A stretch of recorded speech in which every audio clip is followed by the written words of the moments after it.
Okay. The water, my thumb yard. If you can hear a sound, put a 1 in the chat. You can hear it out of there. All right.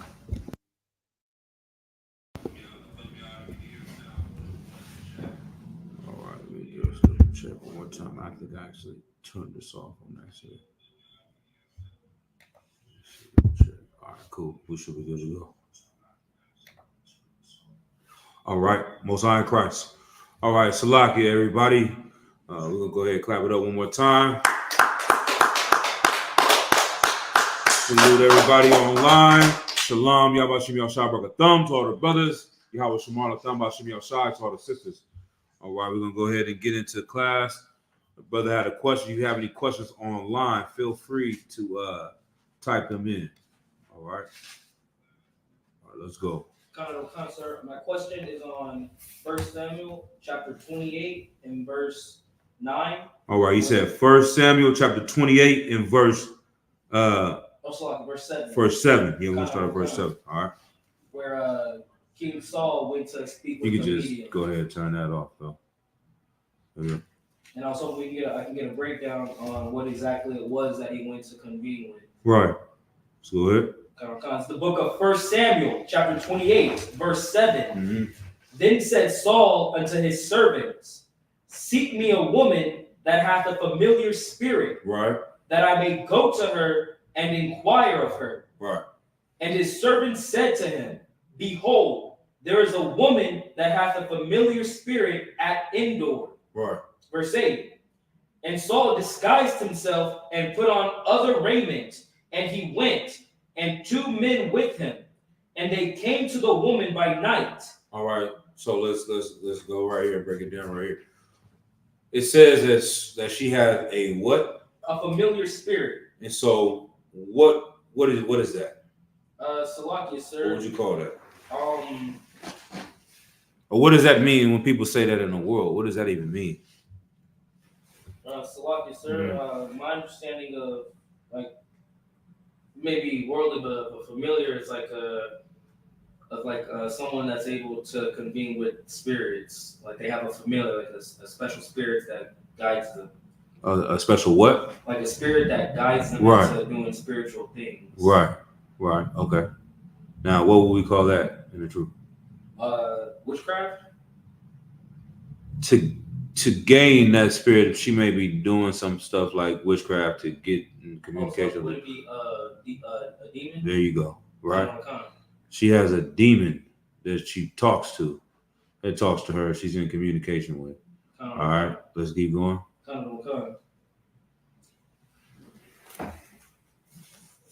And they came to the woman by night, mm-hmm. and he said, I pray thee, divine unto me by the familiar spirit, right, and bring me him up who I shall name unto thee. Right. Verse 9. And the woman said unto him, behold, thou knowest what Saul hath done, how he hath cut off those that have familiar spirits. Right. So he put out an order and an ordinance to get rid of people like this because that's in the law. We're not supposed to suffer a witch to live. We're not supposed to suffer somebody that has familiar spirits that's trying to contact demons and play, what's that, the Ouija board and all that type of stuff. Nah, you're not supposed to be doing that. But now she's like, hey, you trying to set me up? You want me to do what the king said we're not supposed to do? Why are you coming in and seeking me out? Keep going. Uh-huh. And the wizards out of the land. Mm-hmm. Wherefore then layest thou a snare for my life? Right, you trying to set me up. You trying to get me killed. Keep going. To cause me to die. Mm-hmm. Verse 10. And Saul sware to her by the Lord, saying, as the Lord liveth, there shall no punishment happen to thee for this thing. Man, Saul was really lost. Like, when he did not follow that order, that's why it's so important to follow orders that are given to you, right, from the Lord. Because when they said the spirit was taken away from him, that moment when Samuel checked him, he was never the same since. Like, you could see somebody that's like a brother that could be in the truth, man. A brother might know precepts. A brother might be cold at camp speakings. he lead the truth. He can't remember no verses. He can't, you know what I mean, even speak correctly. He might get a stuttering, everything just that thing that was on this brother. He was strong when he was in the truth. He left the truth. Now he can't do the basic things that he was doing. And why is that? So like, sir, because the Spirit of the Lord left him. Right, but why is it that he can't do? I just want a little bit different description of what allowed him to do it. I'm gonna say it like that. When he could do it, when he remembered all these precepts. Was it? Go ahead. Was it his faith? Blah. It's just plain straight to it. The Lord, you know what I'm saying? It's not him that has this ability. That's why we say Most High in Christ. Like, you think this is why we never take credit for the work that we do, because the Lord is allowing you to do it. He's giving you the Spirit to do it. He's allowing you to remember these things. He's allowing you to speak this certain way. You could lose all that overnight. You know what I'm saying? So we can never take credit for anything that we do. It's Most High in Christ. And these examples, it shows you, because Saul completely lost his whole goddamn mind after he disobeyed that order. And he's doing things like this. He put out an order to not talk to familiar spirits. He's breaking his own order. Then he is swearing by the Lord to convince her to do it. You know what I'm saying? Like, he's lost. But that's the stuff you'll be doing, not you. But you know what I'm saying? You lead the truth. You was out here, just had a weed addiction. You lead the truth. Now you smoking crack.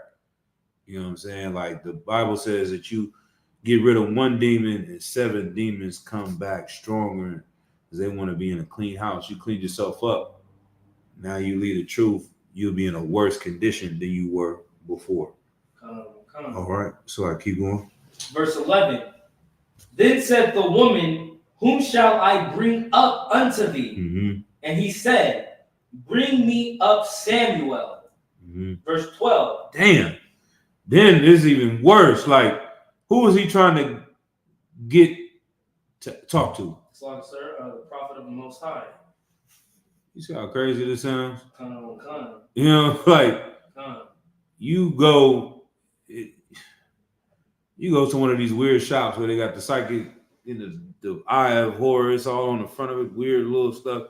You're like, yeah, I'm trying to talk to Yahweh Shai.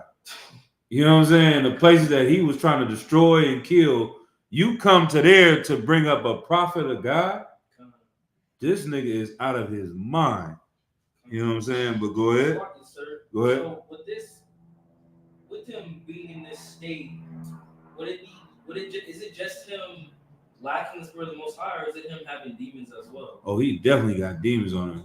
He's falling more and more and more. Like they consuming him. They're consuming everything about him. He can't focus. He can't think. He's not making any logical decision.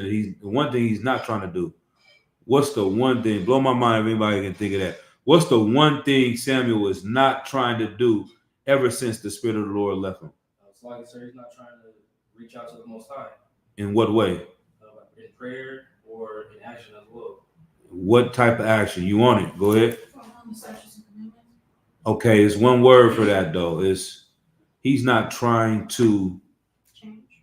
That's the word, but what is a biblical term of it? Improve? No, that's not it. He needs to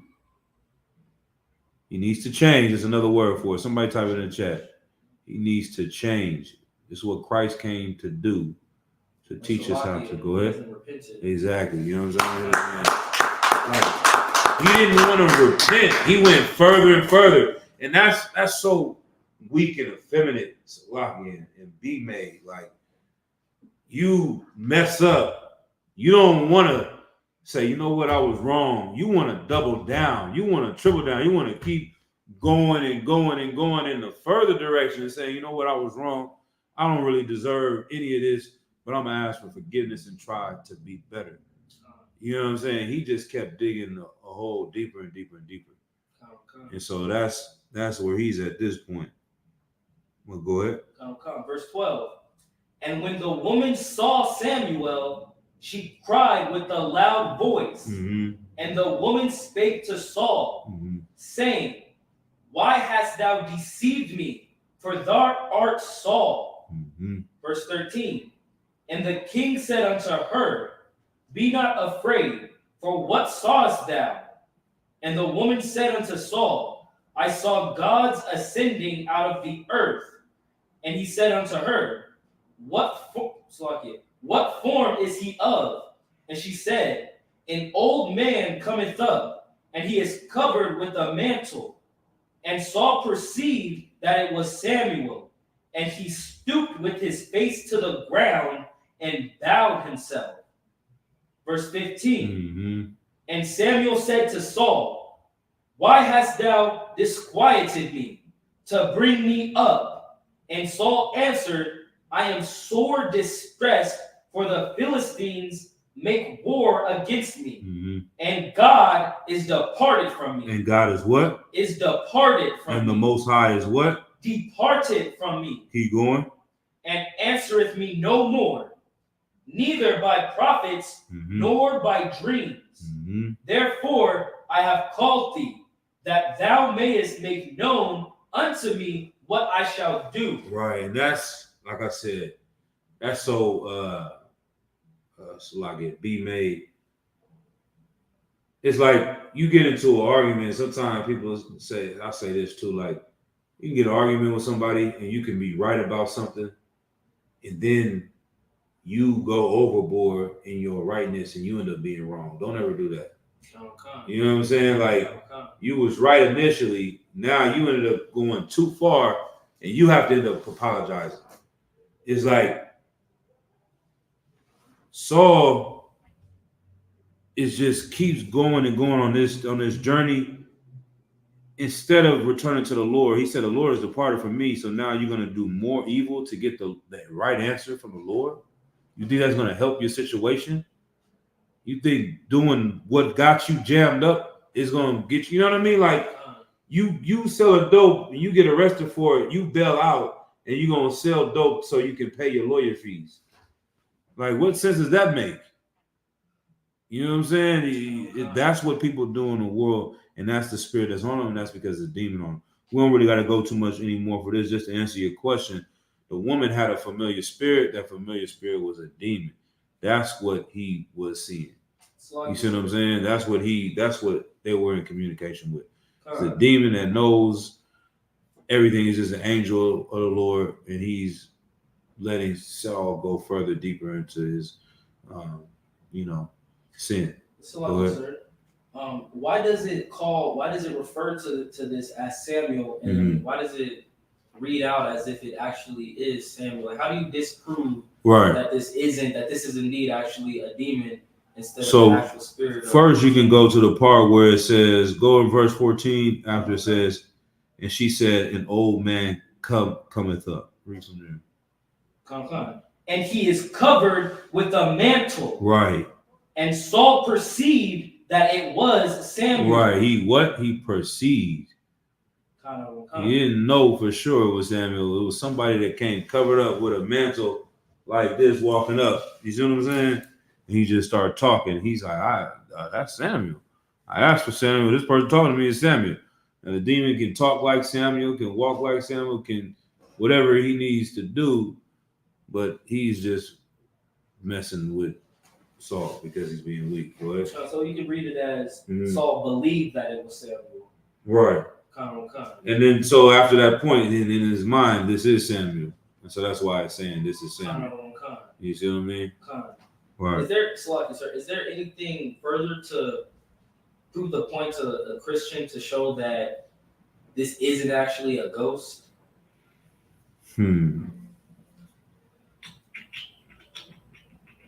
Just because you got to go to you can go to the reincarnation scriptures where it says there is no remembrance of former things and things of that nature.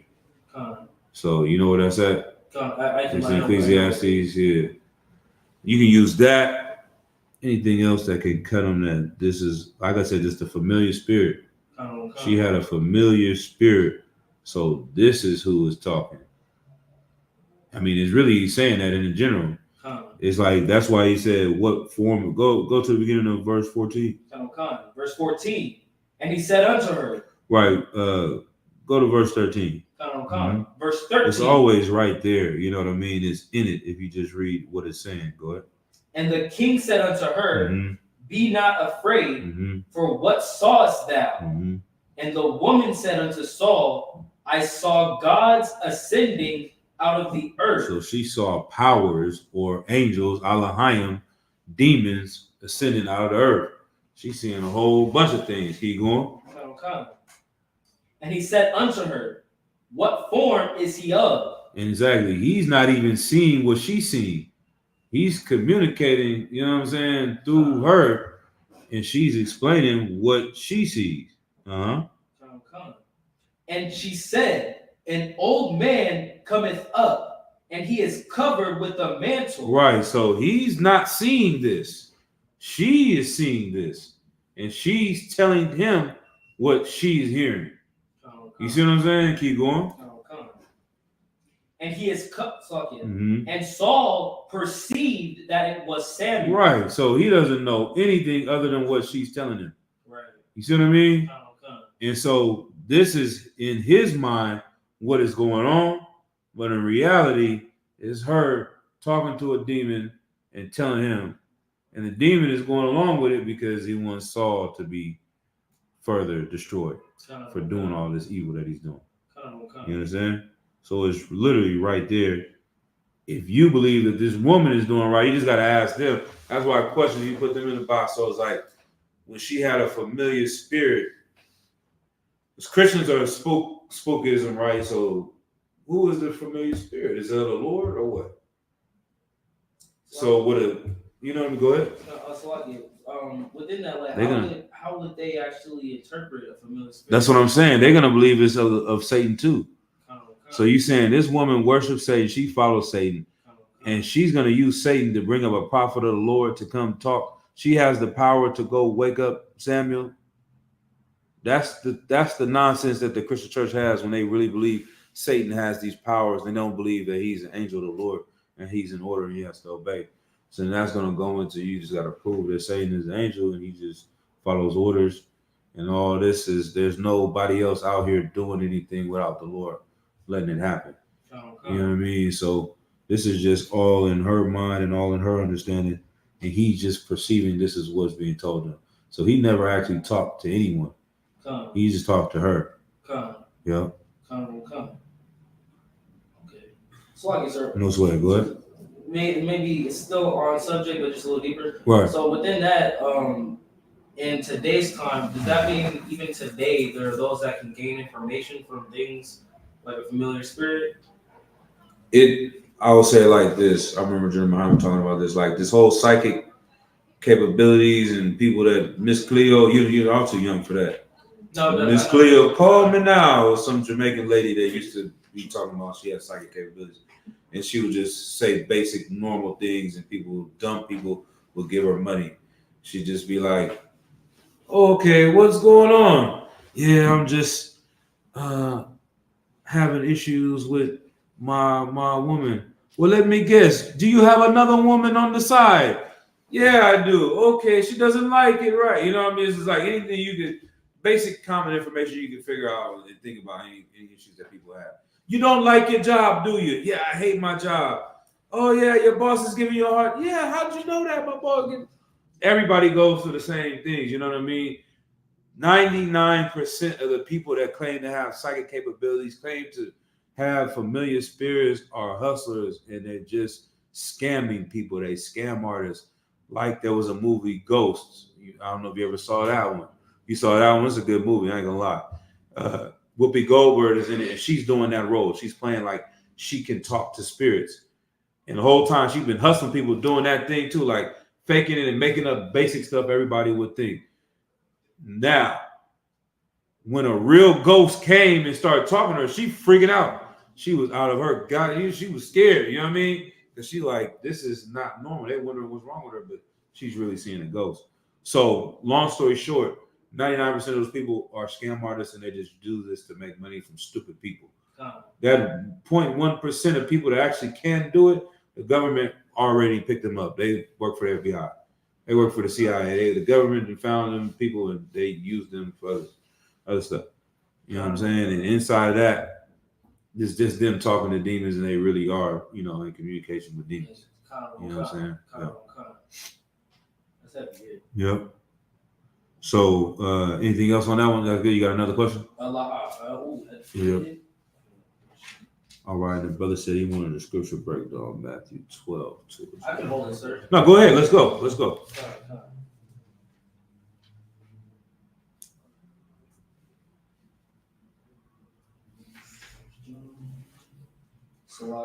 Who's what? Yeah, me too. You know what I'm saying? So I haven't seen it in a long time. Yeah, it was pretty sad. Yeah. It's a funny movie too, though. Yeah. That was one of the That's when Whoopi was making good movies.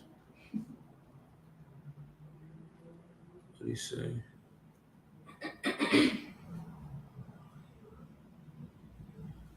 All right.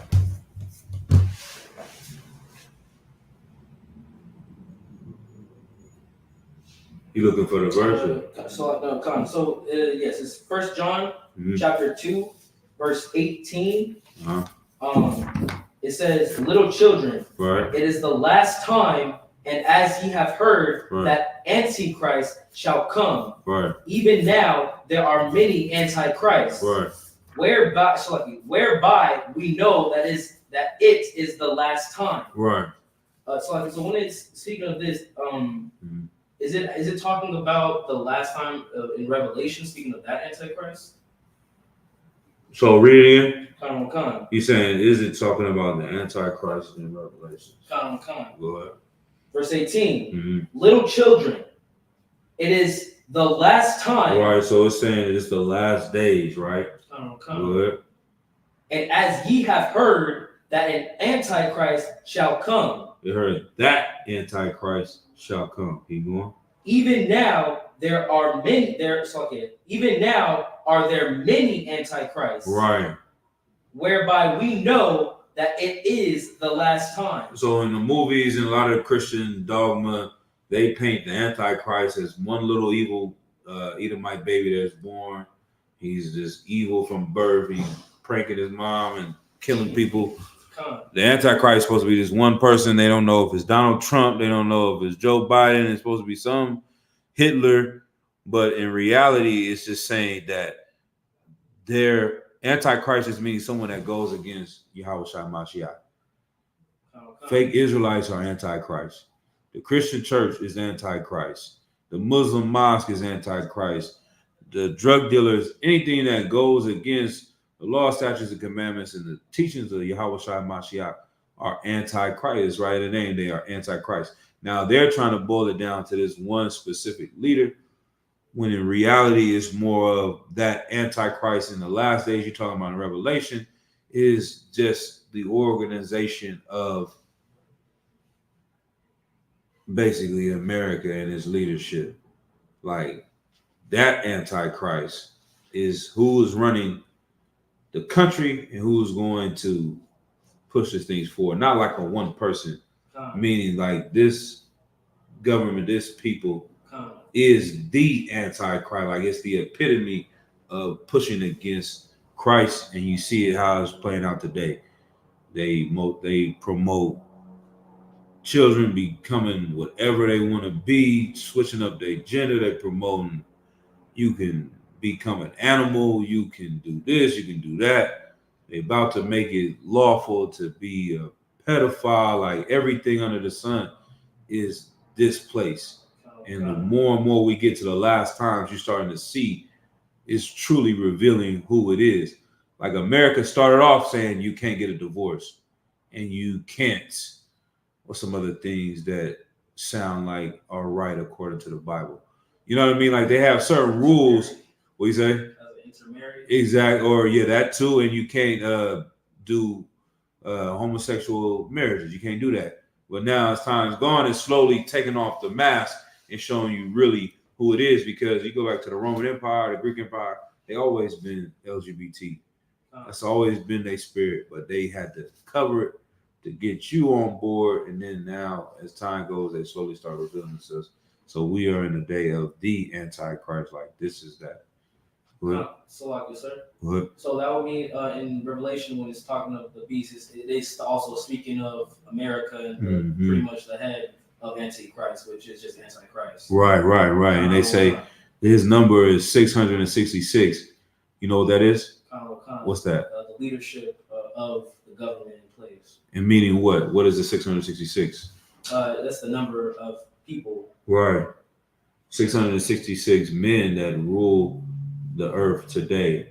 These family members, and they all network and work together to run the common markets, the economy, all of that. That's the beast. That's the Antichrist. You know what I'm saying? It's the same thing as in this. Right. Okay, and so when it says back then, though, it was many Antichrists at this time. Those are the people that were coming up with Christ already. And that's how you know we're in the last days, because it's become fashionable. But while we get to this time, it's ramping up. They really Antichrist now. So you could just say in Revelation, it's just a description of the last Antichrist, or would that be accurate? I didn't say the last. Like it's more of this is the epitome of going against Christ. Like this is the times that it's just blatant opposition. Like I said, think about the Christian church. In the 1950s, they used to say it was wrong to be LGBT. In the 1950s, they used to say you're not supposed to divorce your wife. Women are supposed to wear a dress to church. And as things go on and on and on and more, now you can have a LGBT choir director. Now women can wear whatever. Women is wearing the same stuff they go to the club, they wear in the church. You can get a divorce. Like you can get high. Everything they initially started off saying, they allow it now. And that's, like I said, everything is just ramping up. As this is the Antichrist, like there's nothing more you can do to show you're against Christ. You know what I mean? Yeah. That's this time. That's this government. That's these people that are ruling this world. You know what I mean? They actually have a church of Satan. You know what I mean? Like, I'm gonna talk about some of that stuff in class tonight. Well, go ahead. Anything else? Sir. So just to cement it and bring it home. Right. Antichrist is not an individual; it's a concept. Not a concept. It's an action. You are Antichrist if you're doing this to go against Christ. You know, and the only thing you can do to go with Christ is follow law, statutes, commandments, be an Israelite, and be in the truth. You're not in the truth, you're Antichrist. You know what I mean? Now, how, like, you smoke weed, you're Antichrist. Like, there's no levels of sin, but because the wages of sin is death. But it's like, okay, you just smoke weed, and you might steal when you go to Target. This person smokes weed, they LGBT, they this, they that, like they sell dope. What they say about Baby D? She sell dope, do hair, and watch kids up the same house. Like you do all of it. Like this Antichrist America is doing everything opposite of the book. They're trying to actively break every law of God. And they're trying to make as many people be able to do it. And that's where we're at right now. We're at the maximum. We're towards the last days. It's only going to get well. You see what I'm saying? It's not going. When you watch the rainbow movement, you see the trajectory of it. Like 20 years ago, they was like, oh, yeah, it's just love. Be who you want to be. And there's no problem. Now you're at the point where they got grown men beating up women in the UFC, punching their eyes out. Like nobody 20 years ago thought that was going to happen.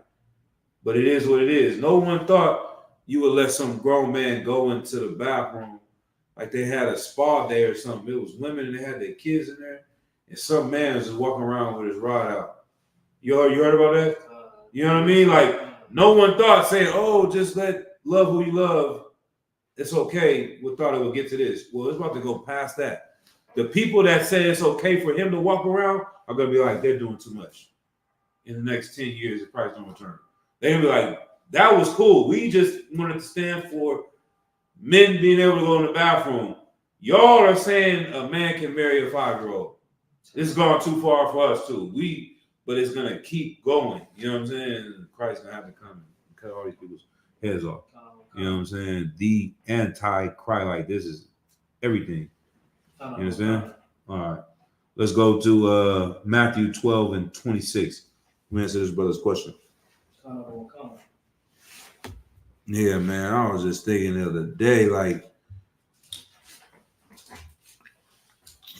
the way stuff is going in the world, I'm just like, man, you can't even escape the weirdness no more. Like it used to just be San Francisco, and then it just became the whole Bay Area, and then it became California, and then it became the West Coast, and now it's becoming part of down south and the East Coast. Like it was only certain parts. Now the whole country is just weird. And I was talking to some old man the other day, and he was just like, he's like, you just get more angry the more old you get. He's like, the way the stuff is becoming. And I was like, damn, I didn't understand it, but as I'm getting older, I get it. Like they seen the way the world has changed and how it's becoming. So to this point, they just keep going. Like I said, I'm like, man, I just want to get out of here, man. I just want this kingdom to end, because it ain't like you can just move to Georgia or move to Louisiana. You go out there, it's gonna be the same weird people you see out here in San Francisco doing the same weird stuff. Go ahead. Sir. Okay. Let's go ahead. Where you got it? 12 verse 26. Right. It's the book of Matthew, chapter 12, verse 26. Mm-hmm. And if Satan cast out Satan, right, he is divided against himself. Right. How shall then his kingdom stand? Right. So the context of this is Christ was they came and accused Christ of having a demon because he was healing people. And he's saying, how can I have a demon if I'm casting out demons? How can you be evil? And this is the reason why the law, statutes, and commandments are so important. And it ties into this Antichrist. In order for you to follow the Lord, you have to obey the Lord. In order for you to obey the Lord, you have to what? Keep his commandments. So this is the reason why no Christian church can teach you to keep the commandments, because their job is to follow who? Satan. Exactly. And if they teach you to obey God, then they're going against their agenda. You see how it is? Like it's so simple. Like I said, once just me, being in the truth and start watching stuff and seeing how it goes. When Creflo Dollar said that, I'm like, good night. You can't make this stuff up. Huh? But go ahead, read that again. I'm gonna try to find that real quick. Let me see. It's the book of Matthew, chapter 12, verse 26. And it's like, so you want to start at 25? Yeah, go up a couple verses. Verse 25. Mm-hmm. And Yahushua knew their thoughts and said unto them, every kingdom divided against itself is brought to desolation. Right. Every kingdom that divides against itself is going to be destroyed. So how can I be working for the kingdom of Satan when I'm actively destroying it? It can't work. Like, how can you be a Christian pastor and get people off of drugs when your job is to get them on drugs? You have to work to turn women into whores and to molest children, because your job is to work for Satan. They can't do both. They can't go out and clean up the streets. We wonder, you're giving them millions of dollars. They gave them $850 billion since the 80s. Just went to the black church alone. That's not the Catholic church. That's not the Latino church. Just the black church. They got $850 billion since the 80s. And that was like 10 years ago the study came out. Now they're giving them even more. But the ghetto is exactly the same. Where is all the money going? It's going to buy Louis Vuitton purses. It's going to buy planes. It's going to buy drugs. It's going to buy whores. They have to spend the money on evil because they can't. Why would the white man put them in charge? You see what I mean? It's the same way I was thinking about that. I was watching an old class with Commander Giuliani who was playing yesterday. He's like, yeah, if O.J. Simpson would have took that money he got him 50, 60 brothers, he could go to the hood. They'd be all strapped up. Brothers have to listen to him, get in order. I'm like, damn, what if LeBron James, he got $1 billion? What if he got some brothers in order and went through. He could go fix up a whole ghetto. He could go to Chicago tomorrow and fix it up. Because he's LeBron James, you know what I'm saying? He could move like the president. But do you think Nike would give him his $1 billion if he was trying to fix the black community? Nah, they're gonna shut him down. They're gonna take everything from him. His money is to go buy planes and cars with. It's not to fix his community. We're giving you this money to destroy black people, not fix them. It's the only way this relationship works. You're empowered as a Christian pastor to destroy the community, not to fix it. As soon as you start trying to fix it, we're going to cut you off. You understand? All right. And that's why being in the truth, when we say we're the only home of the truth, that's for real. Like, no one else can do this job. Because if they start teaching you to follow the law, statutes, and commandments, they really start fixing the community and you become an enemy of your oppressor. And so these fake Israelites, they don't really teach the law. They're anti-Christ as well because they're teaching division. And then that's when you get all this weird stuff going on in these purple groups and all that type of stuff. They start making up other rules that are not really in the Bible and they passing off as if they're in the truth. Go ahead, So I was just going to say, would it be also similar to when people in the world call us evil and hateful? Mm-hmm. When it's like, it's obviously that we can't be those things because of the work that we're doing. Right. Exactly. You shall know them by their fruits. But keep going. Mm-hmm. And every city or house divided against itself shall not stand. Right. Verse 26. Mm-hmm. And if Satan cast out Satan, mm-hmm. he is divided against himself. Right. So when we always say we got to vote to change our condition, you got to get this person in power. How is Joe Biden going to destroy black people and fix black people at the same time? It don't work. He has to destroy us. And so we know this in the truth, but our people are so dumb and docile, they believe, well, if we vote for this person, they're going to change our life. When they don't realize that we're in a game, and that's why I always say we're playing chess. It's two sides to chess. You got the white pieces, you got the black pieces. You cannot win the game playing chess using the other pieces. You can't go over there and say, oh, let me use the white piece, and that's going to help me beat the white piece. They know it's a game of two sides. We're the only ones that don't believe it. We're in the middle of the game, but we don't accept that we're on one side. And so we keep trying to say, well, if you can just give me one of them pawns over there. They're like, nigga, I'm going to kill you. You know what I'm saying? Like, you're my enemy. Now, I'll act like we're on the same team. Oh, yeah, give me your piece. I'll give you a piece. And you give them a piece. They're like, this nigga is done. Give me another one of the pieces. I'm going to give you 2 pieces, and we're going to help you just defeat me. But yeah, it doesn't make sense. Satan cannot cast out Satan. He's going to destroy himself. So he has to destroy us. And we keep falling for this trick over and over again, thinking we don't want to accept there's a side of this game.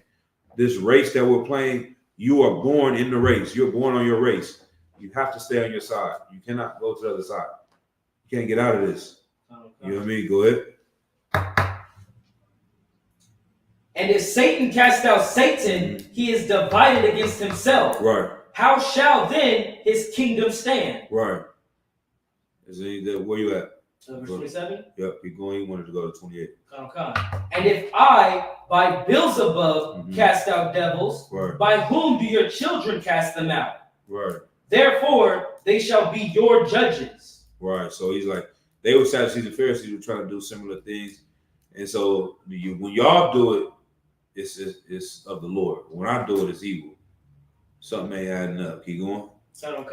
Verse 28. But if I cast out devils by the Spirit of Yahweh, right. Then the kingdom of Yahweh is come unto you. Right. So that's what's really going on.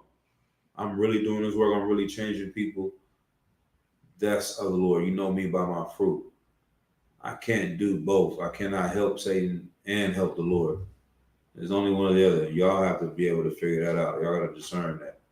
And you know what I mean? That's what you get coming into the truth. It's like, all right, you see these people wearing purple, they're running around the street, they videos look all pristine, but what is really going on? You start analyzing them and seeing the fruit that they're producing, and you realize, okay, this is an evil organization. Because they cannot do what? If they're working for who, they cannot do what? They can't do good works. Exactly. It's impossible. It's in their constitution or whatever you want to say, like their founding bylaws. If you go look at IUIC, the start of it just says, you know what, we cannot help black people. So we say, Trayvon Martin, he's a goddamn, he should listen to that white man. F Trayvon Martin. You heard him say that? You know what I'm saying? They call him a nigga. Right. Ironically, like they call him like a white person calls someone. Exactly. So you're gonna have to come out and say things like that. You're gonna have to come out and do things that are anti-black, anti-Christ, and you're gonna have to say a man can only have one wife. You're gonna have to say that you can do this and do that and do all these type of weird things because in order for them to exist, they cannot teach the laws of God. But yeah, let me play this real quick and we'll go ahead.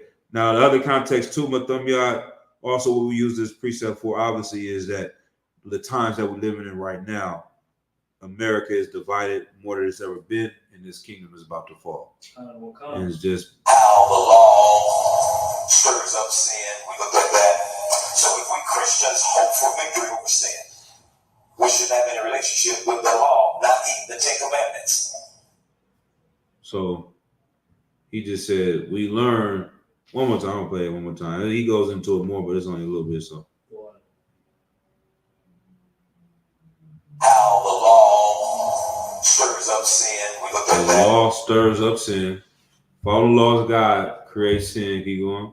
He said, So if we Christians hope for victory over sin, we should have any relationship with the law, not eat the 10 Commandments. not even the 10 Commandments.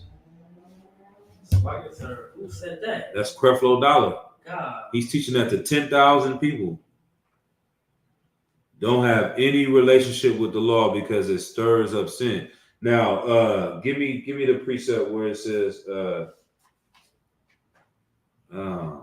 love of God. I think it was 1 John 5:3.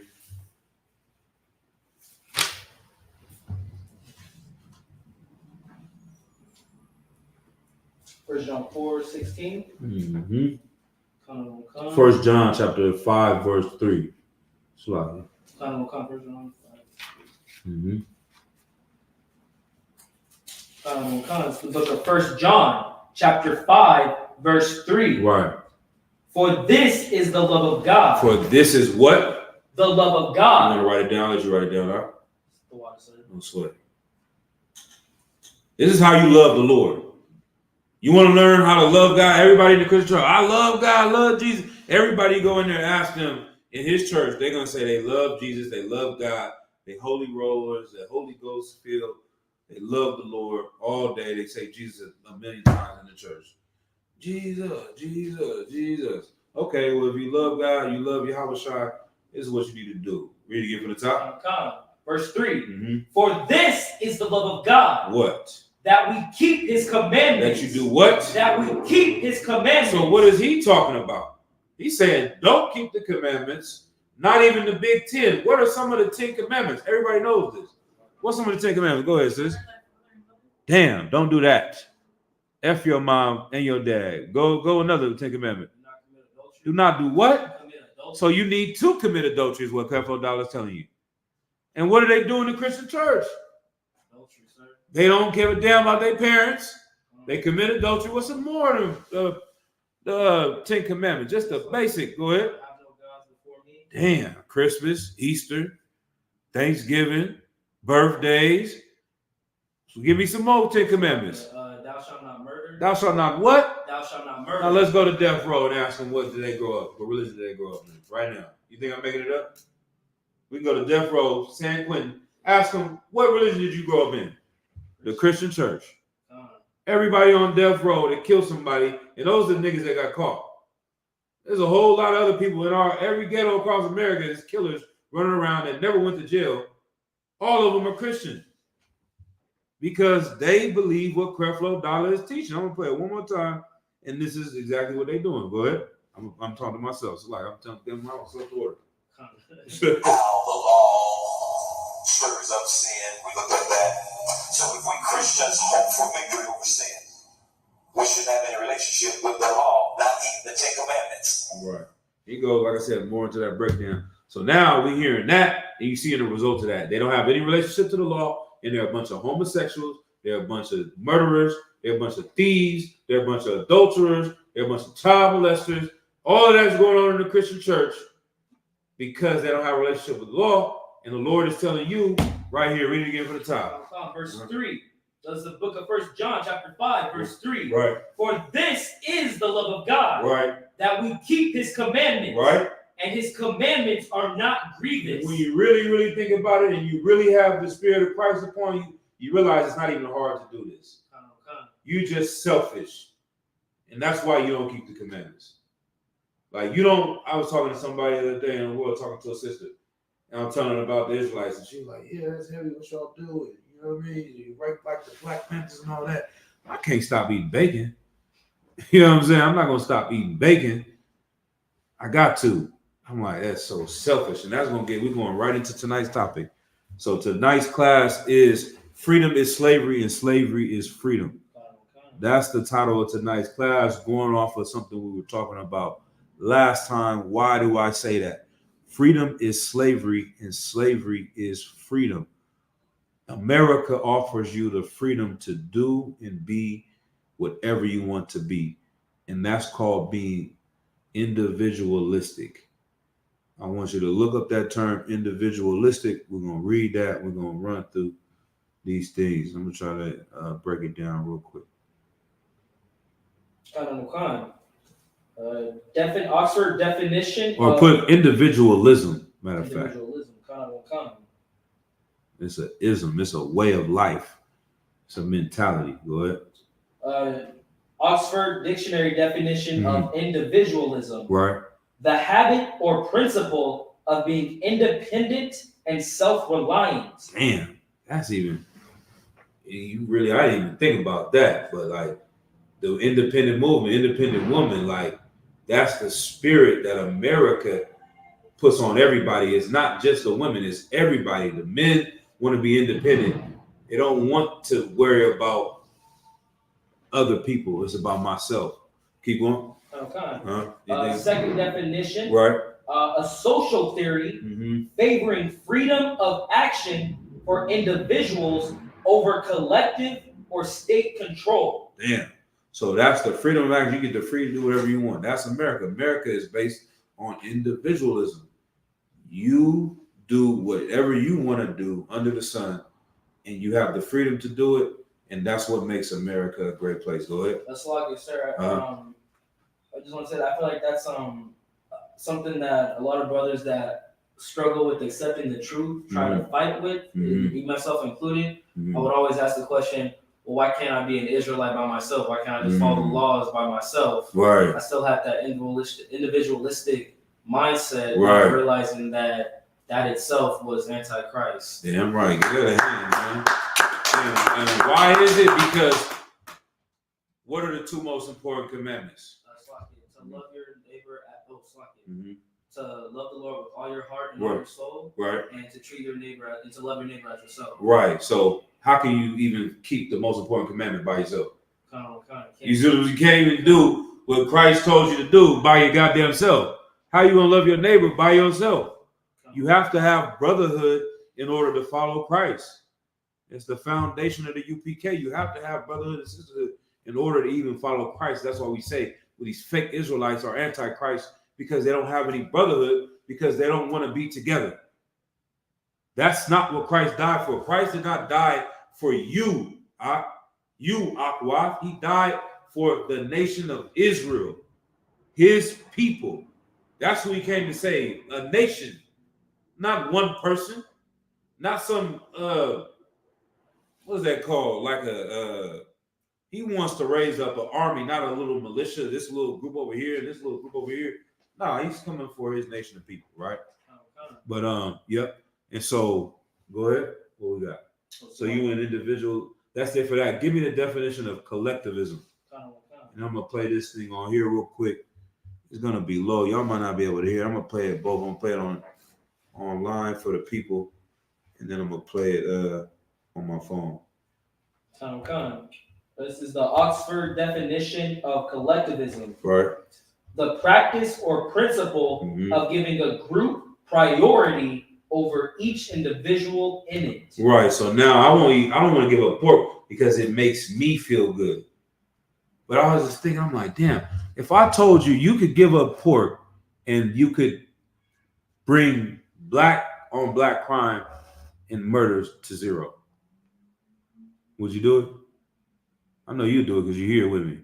But I just wonder if you could just explain it that simple, they're gonna be like, that doesn't make sense. You see what I'm saying? Like, to someone that's in their mind, they think they're logical, they think they're intelligent. You tell somebody quitting pork could save somebody's life. You stop eating pork to save somebody else's life. They be like, you out your goddamn mind. We know it's true because we live in it. You're gonna see it at the Passover. Somebody giving up pork ended someone else dying. Somebody in the school was gonna go out and kill another black man, but they said they heard these laws. They said we can't eat pork. It changed their life. They got on one accord. They had brotherhood for each other. They saw each other as themselves and said, you know what? This law that says I can't eat pork also says I can't kill my brother. I respect that law. I won't do that anymore. But if you just worried about eating your pork, you don't see the bigger picture, then you think it's just about you. But reality, this one step can save our whole lives. It can end brothers from going to prison. It can stop affairs, adultery, AIDS, HIV. All this can happen from coming to the truth. But you don't want to give up your own individual lifestyle to save the group. But the spirit of an Israelite, where it's about the group, is collectivism. Read it again. Also, definition of collectivism: the practice or principle of giving a group priority over each individual in it. Right, and that's sacrifice. That's love. You love your brother as yourself. You wouldn't want nobody to kill you, so why would you go and kill someone else? You want nobody to sell you crack. Why are you gonna go sell it to them? Like, you see your brother as yourself, and that changes your behavior. But America teaches individuals. So now I'm gonna play it on here real quick. Let me play this dude. Did you know that America is the most individualistic nation in the world? What does that mean? We value our independence. The interesting thing is, most of the rest of the world is not that way at all. So when people come into our communities, we have to bridge a gap to a different culture. That's why we're offering Upping Your Cultural IQ. Join us on September 28th. Register. I was gonna say, so that would also be like when Christians or anyone in the world says, it doesn't bother me, like referring to anything like the LGBT community. It's like, they're not hurting me, they're not hurting anyone. Exactly. It's like, but they're only thinking of themselves in that context. Exactly. That's a heavy point. Get that brother a hand for that one. That's it. Because people always say, oh, it's just that's love. Why are you worrying about what's going on in somebody else's bed? Why are you worrying about them? They try to make it seem like you're crazy, but they don't see that it affects everyone. There's nothing in the world that doesn't affect everyone. There's no way to live independent. We are interdependent people. You work at Taco Bell and you cook tacos for the person that works at Walmart. The person at Walmart does it. Like, we all depend on each other. There's nothing that you can do by yourself that doesn't affect everyone else. And so how you think just you having a relationship with this person, you think that shit it doesn't affect everyone else? And then you spread around HIV, AIDS, you're trying to raise up children without the balance of a mother and father. You think that's gonna help the world? No, it's not. It's gonna cause more problems, but they think it's their business. Nah, everyone's business is related. Sin is connected. So I'm gonna play the dude real quick. Oh no, I'm gonna play it on my phone, and I'm gonna play all this over here. So let's do it one more time so y'all can hear a little bit better, and maybe do a little louder. Know that America is the most individualistic nation in the world. What does that mean? We value our independence. The interesting thing is we value our independence, being free to do what you want to do. And that's what's important here. Now I'm gonna play this other dude on here real quick. He's from Somalia. He was like, this is how they look at it. Weirdest thing ever. So I'm born in Somalia. Yeah. Right. There's this idea that if your parents die, like your neighbors just help you and like raise you, or like the community raises everybody's child. Well, like in America, it's like shit. It's individual based. Yeah. You know what I'm saying? Like, you better figure it out. Yeah. This is the weirdest. He said it's weird to him. He's growing up in Somalia. And what's the difference between Somalia and America? Why is his life? Why was it like that where he was from? Because they're all one nation. Of what? Of some Hamites. Right, meaning they all are together. Okay, but why? What brings them together? Salaki. I'm not sure. So let me ask the sister, and I'm gonna let y'all know if she don't get it. Because they're all collective and they're all there for each other. Right, but why? What's pulling them together? What's the difference between Somalia and America? They don't value individualism, I guess. No. I'm not sure. That's all good. It's all good. It's all good. Nah, they are. He said it. They're Hamites. They know they are family. They see themselves as a tribe of people. That's a race. That's why the Chinese come together. That's why the East Indians come together. They're like, this is my cousins. We all look the same. You know what I mean? You go to India, you walk down the street, there's 100. They all look like family. This is us. You go to any of these nations, they are together because they are family. They're in one tribe. So in his mind, he's thinking, this is weird when I come here. But America's supposed to be a melting pot. They're trying to put all different groups of people together and then make them on one accord. And the only way they can do that is by to tell you to do whatever you want to do. They can't convince you to all to come together because you're not together naturally. You know what I mean? So that's that. Now let's go to the precepts. Let me get Luke chapter 4, verse 18.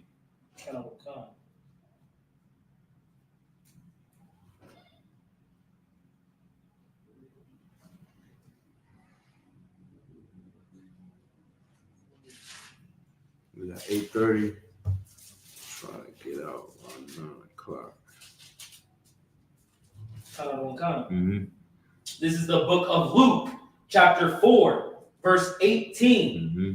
The Spirit of the Lord is upon me. Right. Because he hath anointed me to preach the gospel to the poor. Right. He hath sent me to heal the brokenhearted, Mm-hmm. to preach deliverance to the captives and recovering of sight to the blind, to set at liberty them that are bruised. Right. So the whole entire topic of this class is that freedom is slavery and slavery is freedom. The freedom of America enslaves you. Doing whatever you want to do, living, eating pork, following none of the laws of God, you feel free, but in reality, you're destroyed. Somebody with HIV/AIDS is a slave to the medication they got to take every day. They got to pay this pharmaceutical company for every day for the rest of their life. If they don't take that medicine, they're gonna die within a couple months. You're a slave to that. You're a slave to. You think you're free, but you got to work at this slavery. We call it slavery in the truth because you don't have a nation of people that can enrich you and you be on the top of society. You at the bottom. You working a 9 to 5. You working this job because you at the bottom because you don't have a nation of people to put you in charge, put you at the top. What else then? You freedom to, like I said, women to have as many men as they want, but they end up with 3 baby fathers and they trapped. They gotta have Section 8. They gotta have it. How free is that? You're really not free. Go ahead. I was gonna say someone free to do drugs, but you can't stop. Right. Even if you want. Right. And you become a slave to that drug that you're doing. Christ came to set the people that were captive free. He came to deliver you from your slavery. And how is he going to do that? By enslaving you. That's why slavery is freedom. You need to become a slave to Christ. You need to become a slave to the law, statutes, and commandments. You don't have to be free. You need to shut down your freedom. And that's really what's going to make you free in the long run. You see what I'm saying? Now you won't have to worry about paying no damn HIV medication bill because you're not going to get AIDS because you obey whatever Christ tells you to do. You're not going to go to prison for the next 20 years and be in a cell and be a slave. You're going to obey Christ and say, you know what, I'm not about to sell drugs. I ain't going to go to work or I'm going to do this or start my business, but I'm not going to jail. So I lost my freedom by having to do this, but I gained this. And so now what does that look like being in the truth? You don't have no Saturday. You got to go to camp. You got to come to class. You got to go to Passover. You got to go to the feast day. You got to do this. You got to do that. You can't eat pork. You can't do this. You can't do that. You have a whole bunch of lists of things that you can't do, but you have become free from all the things that you were gonna do that was gonna destroy you in the long run. So yeah. Anything else on that one? Let's go to John 8:32. Sorry, 28? John 8:32. 8:32. Oh, good shot. This is yeah, go ahead. This is the book of John, chapter 8, verse 32. Mm-hmm. And ye shall know the truth, Right. and the truth shall make you free. Shall do what? Shall make you free. Right. The truth is gonna make you free. You obviously been enslaved because you've been living what? A lie. A lie is going to enslave you. That's what Creflo Dollar's doing. He's sitting there lying to you, telling you don't follow the law, statutes, and commandments. Do whatever you want to do, and that lie is basically destroying you. And then how do we know what the truth is in the Bible? Man, I know the precept. I wish I had my sword, but read it one more time. Let's see if I can find it. Book of John, chapter 8, verse 20. Mm-hmm. Verse 20. Verse 32. Mm-hmm. And ye shall know the truth, Right. and the truth shall make you free. Right. Now go to Psalms 119 and 142. Yep. And you want to know if anyone ever asks you, how do you know the truth? What is the truth according to the Bible? It's all the answers are always there, man. Yep. That's how you know the people that teach the Bible in UPK, they went through and combed this thing 1,000 times, man. I did not know all these things. I was taught these precepts from Commander General Hanna, through General Hyman, through all the generals, through all the captains. It's like, damn. When I was as a young brother coming up, like, damn, it really is like I learned this precept from General Hazayan. I remember that. I think I was at Passover and he brought this out. He asked the class, he was like, okay, what's the truth? The truth is keeping the laws. How do you know? How do you prove it in the Bible? This is how you prove it. Go ahead.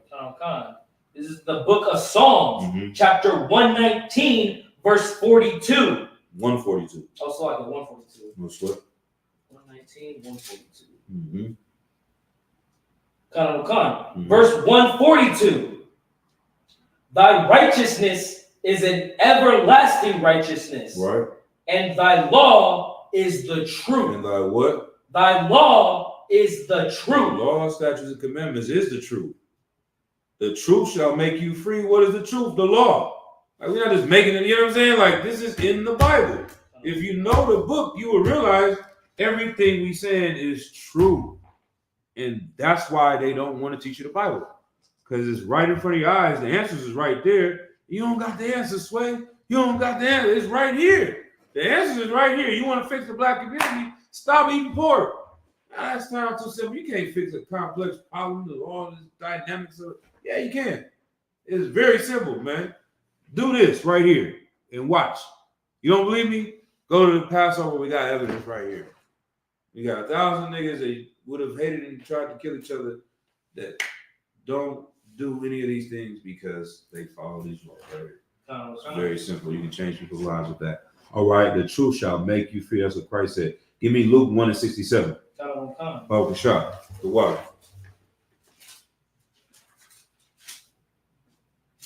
But Creflo Dollar tell you, don't follow the law. That's what's going to make you free. Okay, for sure. This is the book of Luke. That nigga trying to send you to jail. He needs a reason to be needed. Right. He trying to get you AIDS in the penitentiary and on Maury because you don't know who the baby's father is listening to Creflo Dollar. I wonder how many people that, man, every that's another one I'm going to add to that. All the niggas on death row is Christians. Every girl on Maury that was like, who is the father? Running to the back. They was Christians. Every last one of them was Christians on there. They listened to what's his name? Kirk Franklin and all that, man. They got his hits on repeat. They don't know who their baby father is, though, for sure. Go ahead. A little off beat, but it's just it's amazing just like this year, just how much of the Christian church is being exposed for all the Right. debauchery that they're doing, and that like it just like some of them just plain out just admitting it Right. without Right. even realizing that what they're saying is absolutely insane. Yeah, that's why I was like, that was a bold one. Like, that's how prideful Creflo Dollar, like, you even said, like, even the Christian church don't teach that, nigga. You know what I'm saying? Like, you got that bold, you like, I can just tell these people anything. That's how much Satan, he like Saul. He's so consumed in it. What Christian, like, that's what I'm saying. Like, originally, 50 years ago, the Christian church wasn't this. That's what even the general said. Like, back in the days, it was more right. They didn't have the truth. But when you go like to the 1920s, the further back you go, the more on point the Christian church was. The further we've gotten away, they've evolved. And for this money and power that they've had, they completely gone all the way to the other end. But you couldn't, Creflo Dollar couldn't have came out in 1965 and went on the pulpit and said, don't follow the 10 Commandments. They would have threw something at that nigga. But now he's like, man, I can say anything. I'm untested. Like, I could just imagine, like, they used to make movies about preachers that were hustlers. I remember watching one, I didn't really pay attention, but it was like about an Edomite. Like, he knows he's hustling and he's starting a church, but then he gets caught up because it becomes so big and stuff like that. Like, that's how I view Creflo Dollar. Like, he started off a small time and he just got bigger and bigger and bigger. And as you going, he's like, man, I got to push the limits. What can I do today to keep people on their toes? Like, I'm going to say something crazy. I'm going to say, you ain't even got to keep the 10 Commandments. And if they go with it, then I can do anything at this point. And that's how Donald Trump is. He's like, yeah, I could shoot somebody in Times Square and they still vote for me. And they just go with it. You know, he said that. Yeah, he said that. And he got elected after he said that. He said a whole bunch of stuff, and someone still got elected, but then he did rig the election, so. Mm-hmm. Right. But yeah, you had something to say, or you? Oh, that's like I was just gonna say, like even like modern day Christians, like I know Christians near my age, a little bit older, and they like I've had conversations with, like, it was specifically one person I used to work with, and he specifically said, like, he's a Christian, but he doesn't have to follow the laws because as long as he does more good than bad, that's what that God looks at the heart. Right. So he was just blatantly doing stuff that he knew he was like, I shouldn't be doing this. But he's just like, as long as I do more good than bad, God's gonna look at my heart. Now, how do you cut that? This is going to show you how to battle when you go and grow and become an officer. How would you cut him saying that? It's very simple, very one way. It's a one simple question. He just made a statement. He said all he has to do is to look at my heart. Right, and that's what's going to happen. All right. Now, how do you cut that? And I know we got to get back to our old ways if we ain't heard this in a long time. So, like, sir, would it be He made a statement about who? About Christ. Okay, and the Lord. Come, okay, where did he get it from? So, like, sir, I have no clue. Exactly, he got it from himself. He's made it up. So, what do you have to do to show him that? I'd have to bring a precept that shows that the law is. No. So, I'm not sure. You got to tell him. Say it again. What he said. You be the Christian again. What did he say? As long as I do more good. He said, no, I don't have to do what? Oh, I don't have to follow the law. Right, because as long as I do what now? Because as long as I do more good than bad, God will look at my heart. Okay, where does that say that in the Bible? It doesn't. You see what I'm saying? That's all you got to ask him. Where does it say Tell him, prove that to you in the Bible. And he can't do it. You see what I mean? So that's called putting someone in a box, and that's being on the offense. This is general always say, like, you don't want to be on defense. You don't want to have to prove what you're saying is right because what you're saying is right. Make them prove their bullshit is right. Put them on offense. You're saying that, prove it. And they never can because it's a lie. The truth shall make you what? Free. You see what I'm saying? So I'm not scared of any battle. That's why we're undefeated. We speak the truth. This nigga's lying. You can't lose. You telling me that it's okay to be LGBT? Okay, prove it. Why do I got to prove it to you? You prove it to me. Show me where it says that in the Bible. Show me where it says that you can commit adultery. Show me where it says you can do any of these things you're trying to teach me. Creflo Dollar, prove it to me where you're saying what you're saying is true. You don't have to follow the 10 Commandments. Where does it say that at in the Bible? It doesn't. So who is teaching this? You are. God's not teaching it. It's very simple. That's what you always want to do, man. You ever get into a battle, make them prove themselves. Don't try to prove what you're saying is right. We already know what you're saying is right. Because you get it from where? The Bible. You have evidence to prove what you're saying. They don't. You know what I'm saying? But go to the next precept. Let's go to Luke 1:67, right? It's the book of Luke, chapter 1, verse 67. Right. And his father, Zacharias, was filled with the Holy Spirit. Right. And prophesied, saying, Blessed be the Lord God of Israel. What does it say of Africa? Of Israel. Of Asia. Of Israel. Of Europe. Blessed be the Lord God of Israel. Keep going. For he hath visited and redeemed his people. He did what? Visited Right. and redeemed his people. What does it mean to redeem? Like if you go to jail, you get a bail bond. He's going to redeem you. He's going to free you from jail. Christ came to free his people from slavery. And he came to do it by teaching you how to obey the Lord. You have to get in order. You have to submit to what the Lord wants you to do. So you're going to lose all of the freedom that your oppressor gave you. But you're going to gain a lot of freedom by following the Lord. You know what I mean? Anything else? Let's see. Read verse 69. Verse 69. And hath raised up an horn of salvation for us in the house of his servant David. Right. All right. Drop that. Let's go to 1 Corinthians, I think 7:22.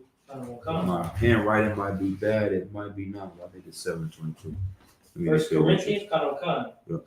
This is the book of 1 Corinthians, chapter 7, verse 32. No, 22. Oh, sorry, verse 22. For he that is called in the Lord, being a servant, is the Lord's freeman. Likewise, also, he that is called, being free, is Christ's servant. Right. For he that is called in the Lord, being a servant, is the Lord's freeman. Like you serving the Lord, that's what's going to make you free. You losing being a servant, you got to follow orders. It's like they always try to say, oh, these people had service in the Bible. Is another word for being a slave. It's someone's servant. They do what they tell them to do. I need some water. Go give me some water. I need to, get some whatever. You know what I mean? Servants do whatever you tell them to do. Servants obey their masters. You're a servant of the Lord, but that's actually what's going to make you free. All right? Likewise, also, he that is called be free is Christ's servant. Someone that's going to be free is someone that's going to serve Christ. The people that don't serve Christ, they look free. They're not free. That's why Kanye West is crazy out of his goddamn mind. That's why all these celebrities are crazy. They look free to you, and they tell you, like, yeah, it come out, yeah, I was addicted to opioids. I was addicted to, like, you got $50 million. What are you stressing out about? They not free. They really enslaved. Right? And it's really sad. Like when people tell you that, you thinking like, y'all tripping, man. If I had that, I'd be good. Nah, I don't want it. If I wasn't in the truth, I don't want it. Now in the truth, I'll take the 50 mil. I'm gonna do what's right with it because I'm a free man. But them, it's just gonna destroy them more and more and more. It doesn't matter what. Michael Jackson, look at this nigga. I mean, look at that nigga Michael Jackson. If he would have never been famous, he would have been a whole lot better. Working at Popeyes, the nigga would have had a better life. He would have just been Michael Jackson. Tito worked at Walmart. He worked at McDonald's. He still got his nose, still got his fro, got a couple kids. This nigga got billions of dollars and cut his face up and destroyed his skin and became a child molester. That money destroyed that brother because he wasn't a free man. He was a slave. He got all this money in his power. Like, nigga, what are you doing, bro? And then he ended up killing himself, getting high. Go ahead, up. I was just gonna mention literally about Mhm. that. I mean, we're ripping at that conversation today about the destruction of Michael Jackson. Damn, for real? God. Most High Christ. What was y'all saying? Well, I was pretty much just like Mhm. like how a lot of people, how like the world was able to convince everybody Mhm. that, oh no, he didn't do that because he was enjoying. He did it because of medical reasons. Right. It's clear that he cut his nose off, he Right. changed his skin, and he changed his hair. Exactly. It's just, that wasn't an accident. He looked like a white woman at the end of his life. God, He's now look like a black man. right. Yeah. It's still crazy though, because the world still really believed it's like, oh no, it's okay. Right. He did it because of medical reasons. Like you said, even if let's say he had a skin disease, he did it try to make his skin even. Okay, why you blonde? I mean, why you straighten your hair out? And why did you mess up with your nose? Like you didn't want a black nose, because there's people that are albinos that still look like niggas. They got nappy hair, they got white skin, they keep their nose, all that. That brother was completely destroyed by that money, and that's like. You know, I'll be thinking about that too. That's why a lot of people don't come into the truth to have a lot of money. Because if you have a weed addiction, having $1 million is not going to help. You're going to get all the weed you want. You know what I mean? You get all the lean. Like, man, I was listening to another rapper, Filthy Rich from the Bay Area, from Oakland. He had a song yesterday. I'm like, damn, I feel bad for this nigga. Like, when I was in the world, you look up to these cats like, damn, he got this, he got that. He was like, yeah, I'm pissing blood. And I damn near got cancer. My kidneys is failing because he been rich and drinking as much lean as he want for the past 20 years. You know what I'm saying? He been free. He had all the money and freedom to do whatever he want. Staying up all night, getting high, and using lean. And now he's killing himself because he got all that money and power, man. Nah, that's not safe if somebody's in. Salaki.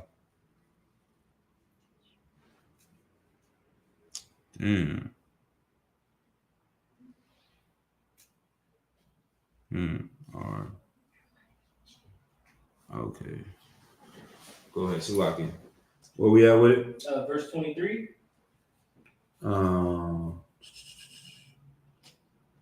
Corinthians 7:23. You are brought with a price, be not the same. Yeah, that's what exactly I wanted to go to. Yep.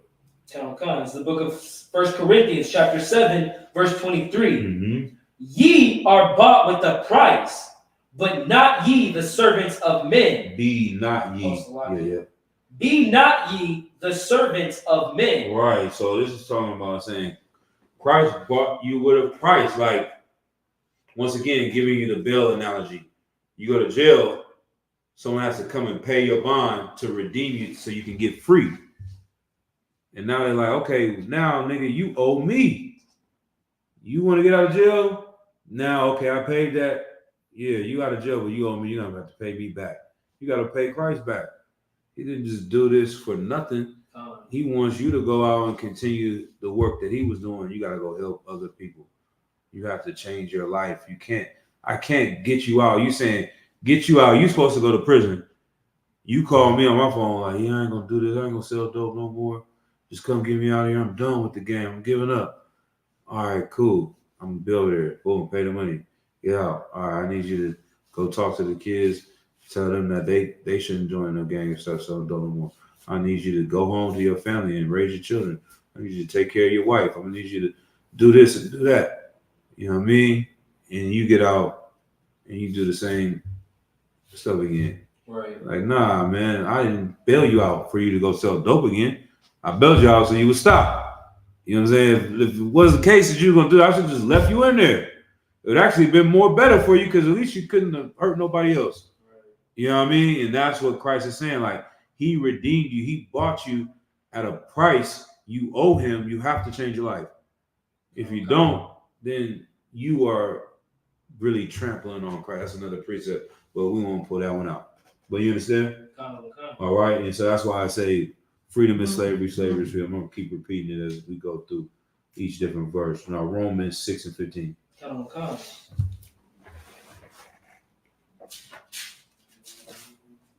America wants you to be an individual, worry about yourself, me, And you know what America ended up doing?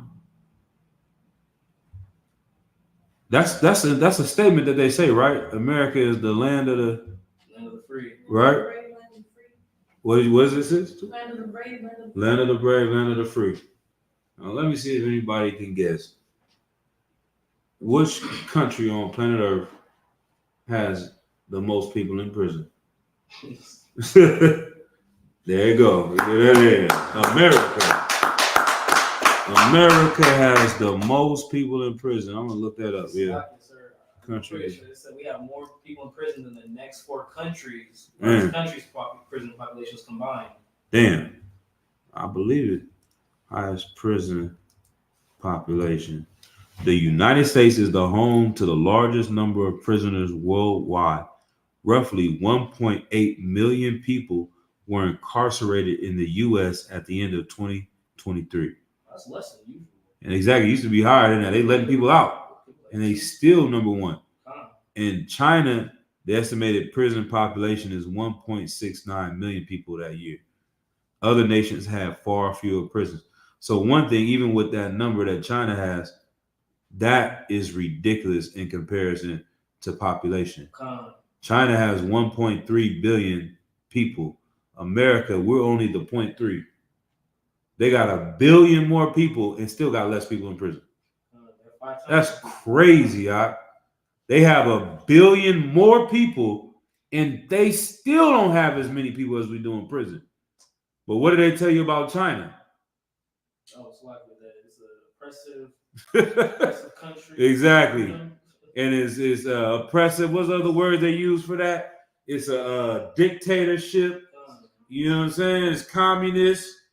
They not free in China. Well, it's a whole lot of people walking around free. There's 1 billion of them. There's a 1 point, you know what I'm saying? None of them are in prison. But they supposed to not be free. So who are they really fooling around here? Your freedom, and then when you really look at it, who the people that are free in America is your oppressor. You know what I mean? It's the white man. I ain't even gonna. The white man is the devil. The Bible speaks to. It's a lot of you too. You know what I mean? That's what it is. They do all the crime, but they still free. So it is the land of the free for them. But everybody in jail is really blacks, Hispanics, and Native Americans. That's who it's not free for. You know what I'm saying? Go ahead. It's still just crazy to think about the fact that we make up more than white Latinos make up more than 70% of the prison population. Yeah, we're not even close to 30% of the population of America altogether. Exactly. That by itself should be something to go to war over. Exactly. But it's just I don't understand what spirits on people to make us so docile other than the Christian church. Exactly. That's the key right there. We are spiritual people, and they took our spirit away from us, and then not having the identity of being an Israelite. Like I said, the Somalian, he cared for his brother. He making it seem like it's a country like, oh, my country just better. No, they just family. That's why y'all treat each other better, because y'all are related. Everyone treats each other better because they know they're related. Edomites treat each other better than everyone else because they know they're related. Everyone is doing this except us because we don't feel like we're a family. And that's because they took our identity in this Bible. That's one of the first key steps to fixing the problems in the black community. And the Latino community is letting us know we family. And then you let us know how our family or what are our rules to our family. And those two things really can save everyone's life. You know what I mean? Yep. Go ahead. Chapter 6, verse 15. It's the book of Romans, chapter 6, verse 15. Right. What then? Shall we sin because we are not under the law, but under grace? Right. God forbid. Right. 16. Know ye not that to whom ye yield yourselves servants to obey, his servants ye are to whom ye obey. Whether of sin unto death or of obedience unto righteousness. Right. So whoever slave you become to, whoever you're going to obey, that's who you're going to serve. If you're going to serve and you're going to obey the weed man, you're going to obey the backwood seller, you're gonna obey the liquor store, the syrup man. That's who you're gonna serve. You working, your whole paycheck is going to get high, get weed. You serve him. You serve the drug dealer. You don't work for yourself. Your whole paycheck is going to him. You're a slave to that person.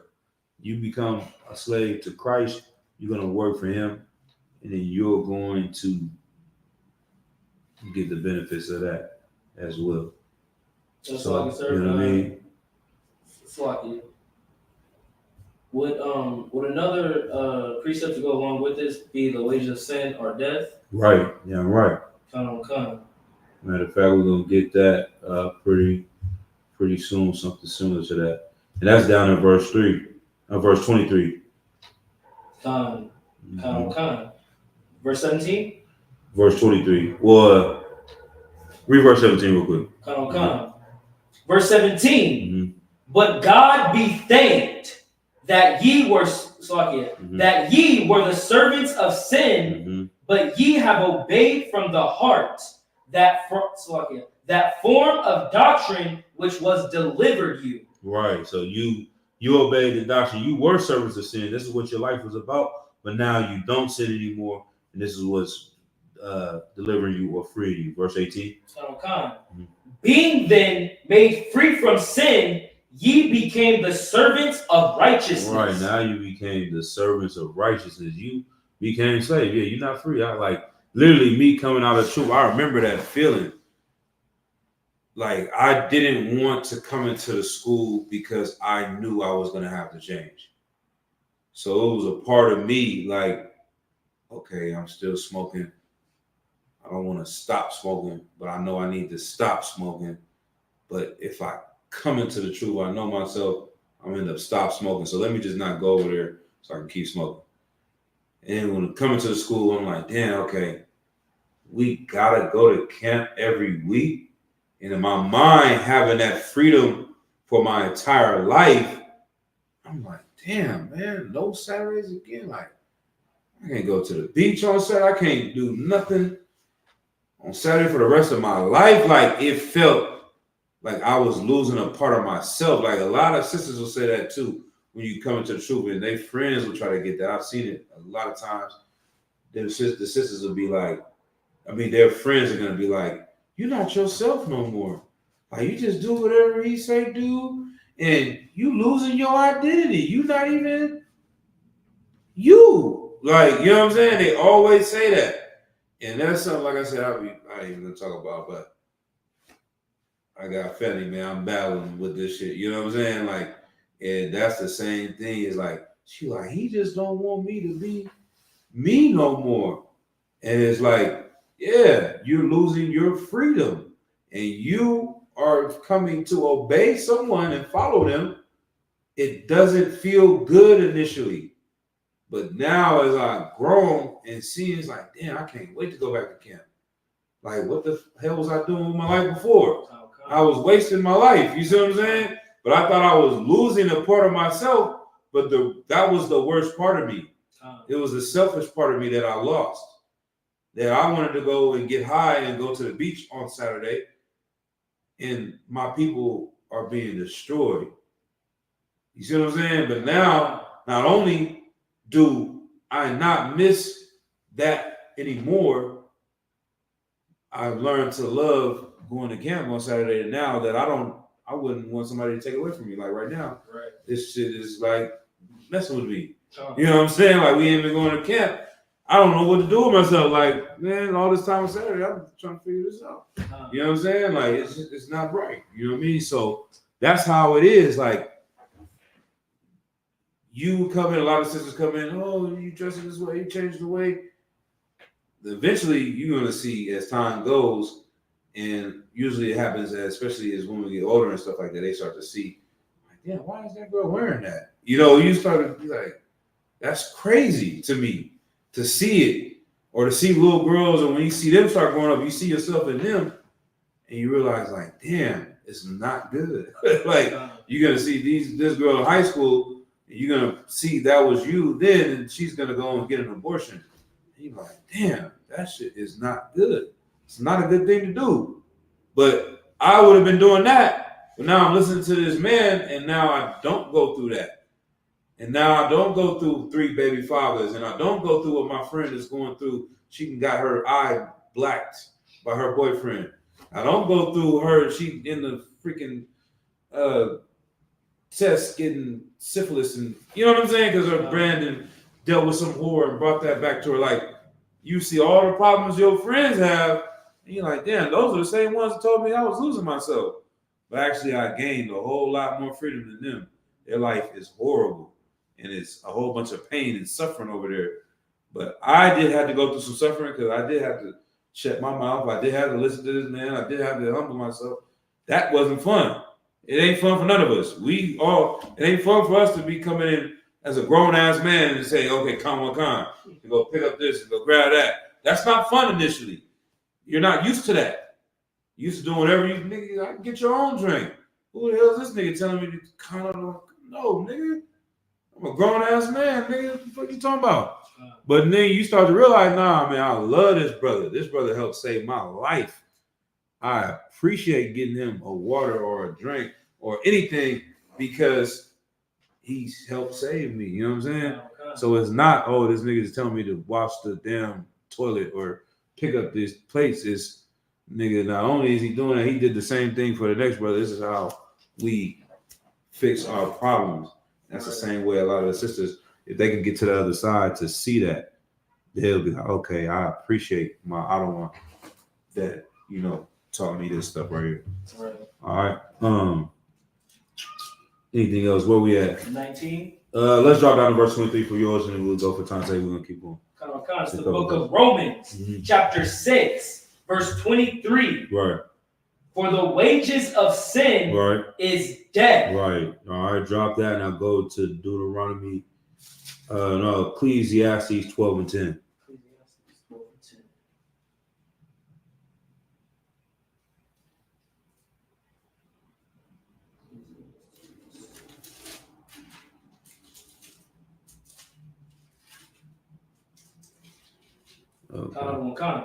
Okay. This is the book of Ecclesiastes, chapter 12, verse 10. The preacher sought to find out acceptable words. Maybe not 12. Maybe go, was it 13? Verse 13. What's 13 say? So it's actually Ecclesiastes. I want where it says the whole duty of man. 13? Yeah. 12 and 13. 12 and 13. This is the book of Ecclesiastes, chapter 12, verse 13. Mm-hmm. Let us hear the conclusion of the whole matter. Mm-hmm. Fear God and keep his commandments, for this is the whole duty of man. All right, this is what we was born for. This is what was made for. Keep the commandments. Sounds so simple, straight to the point. That's what's going to free Blacks, Hispanics, and Native American Indians. All this other stuff, you having your own freedom to do what you want to do, like the Church of Satan tells you to do as thou wilt. Those things is what's going to have you jammed up and really lose your freedom. Like I said, once again, the example of being in prison. Drop that. Let's go to Deuteronomy 28:68. A couple more famous precepts. And I'll just run through this.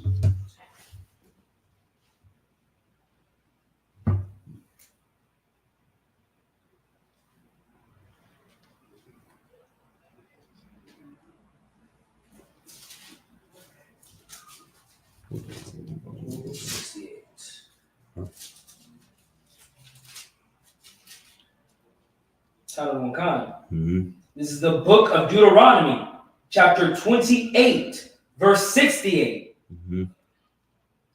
And the Lord shall bring thee into Egypt again with ships, by the way whereof I spake unto thee.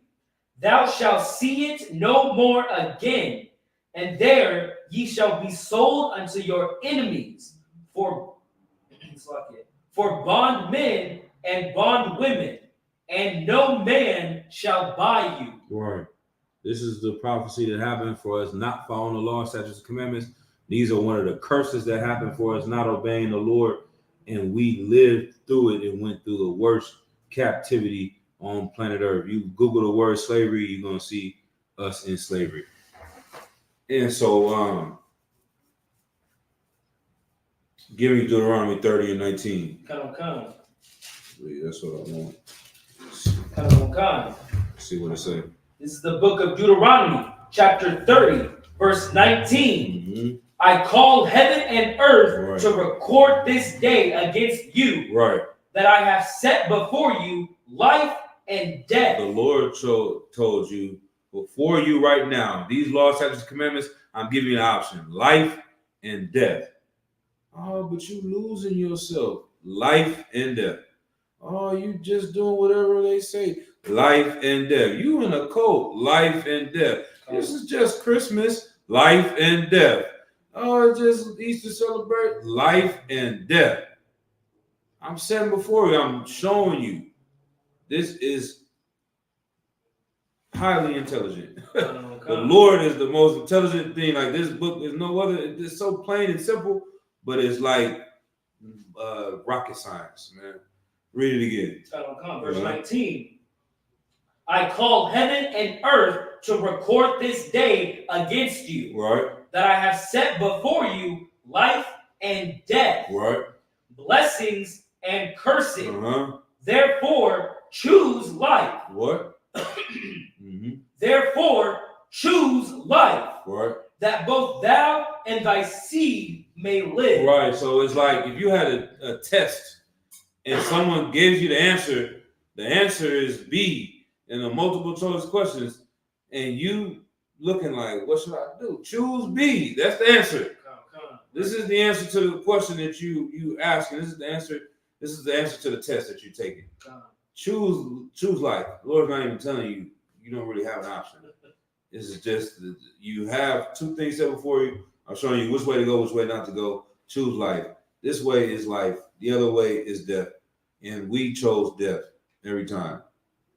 The only time we starting to figure this out is with Christ. We're like, okay, I get it now. And that's because a brother gave up everything he had who didn't have to. You understand? That's what inspired. That's what changed people. That's why old Testament Israelites that only follow, they can't figure it out because they didn't have an example. And this is why they get mad at us for always getting credit to Commander General Yohana. They think that we worshiping him when in reality we're just giving credit to someone that did an example. Like I couldn't know brotherhood unless I saw it. Right. Like if there was no truth for me to join, then where am I going to get this from? Right. You go to a fake Israelite group that's a break off of a break off of a break off of a break off. How can they teach you how to be brotherly? Right. You see what I'm saying? It's like so simple to us, it doesn't make any sense. You 15 groups removed, and I'm supposed to come and learn from your leader how to be loyal? It doesn't make sense. Even with the sister that had the thing on with Commander Gianna on Black Watch that made the song, she was like, yeah, my mom, she was a good mother and a good wife. She had 5 husbands. She had to check herself like, nah, she wasn't a good wife. She had 5 husbands. Like, how can she be a good wife? She didn't listen. Right. She didn't shut her mouth. She didn't obey her husband. She was a horrible woman. She started realizing it right there, just being around the priest and prophets. Like, yeah, I didn't cut myself. Ain't no way she could have been a good wife with 5 husbands. You know what I'm saying? How can you be a servant of Christ and you always leaving your brothers? Right. It doesn't make sense. You cannot teach something you haven't learned and observed. You only can be as good as your leader is. Commander Yohana is loyal, and the men underneath him are loyal. General Mahaiman is loyal. General Mayakahala, General Hazayan, all the generals are loyal men because they learned that from commanding General Yohana. So all the men after him learn how to be loyal. Right. You got this leader that is so disloyal, all he can teach his men is how to be disloyal. That's why they all keep leaving them. And they keep, he gonna tell me I gotta stay here, and this ain't the truth if I leave here. Nigga, you left the truth. Right. So how can you tell me I can't leave? Right. I'm out. And then they go to another group, and they start another group, and then people be like, but didn't you come from another group?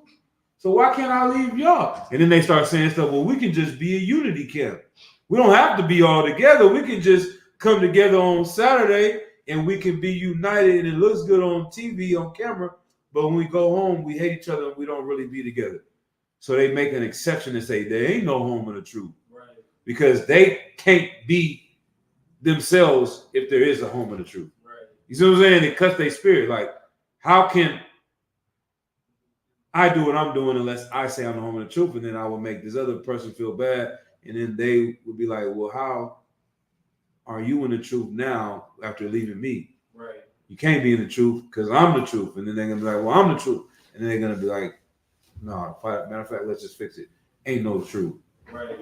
And if there ain't no truth, ain't no blow my mind. It's like if there's no truth, there's no Tough one is on topic, the whole class. There ain't no truth is in the definition. there is no freedom. Right?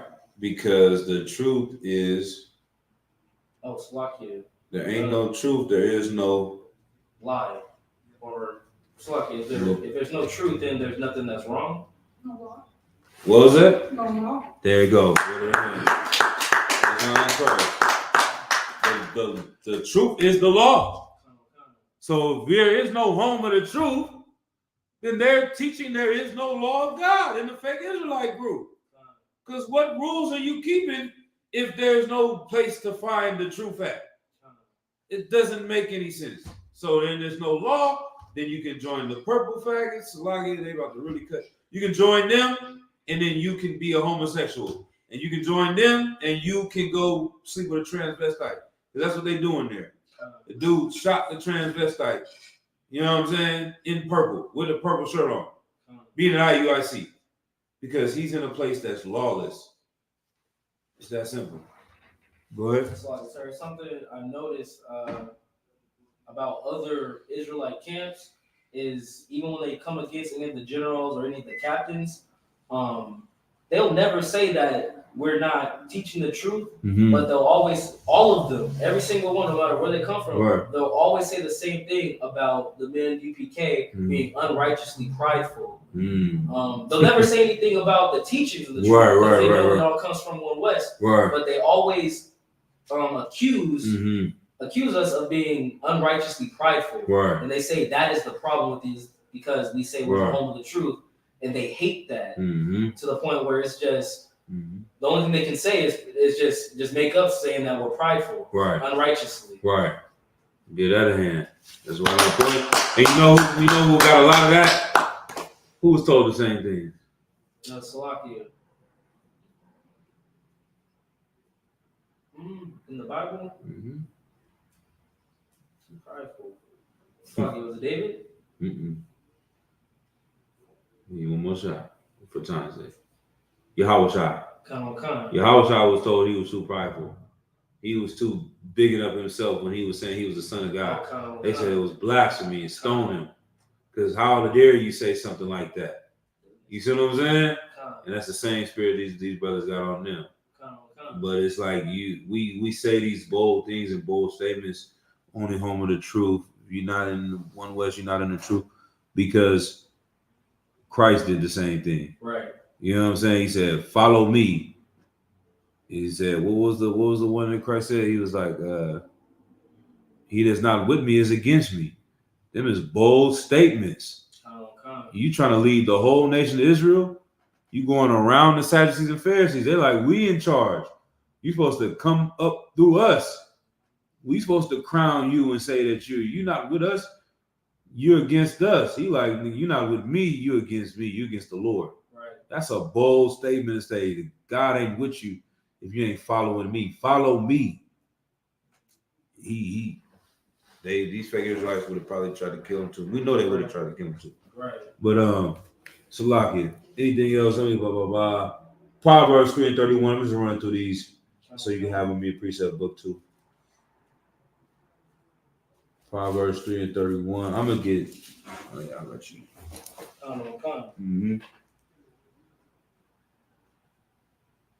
This is the book of Proverbs, chapter 3, verse 31. Envy thou not the oppressor. Right. When you become individualistic and you try to do whatever you want to do, eat whatever you want, go wherever you want, live how you want to live, that's the way the white man lives. That's his culture. That's his way of life, is doing whatever you want. And when you do that, you end up enslaved. The camera falls like you, sir. One of the cameras on the floor. It's on the ground. Let me see. What's going on? Hold on. The one outside, I believe. I hear that, but hold on. What's going on next door? Go check that outside, bro. Just see if it's next door or if it's just immediately outside.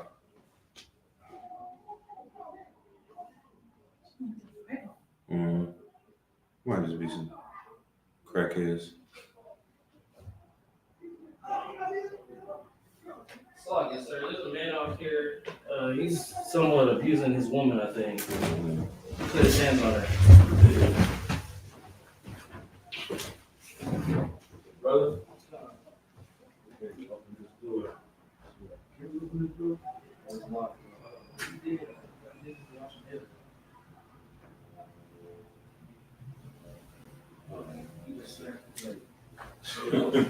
That's some dope ass shit. Let me see if this shit can open up.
I'm glad they fixed that shit. I did not like having that in the bill. Salaki,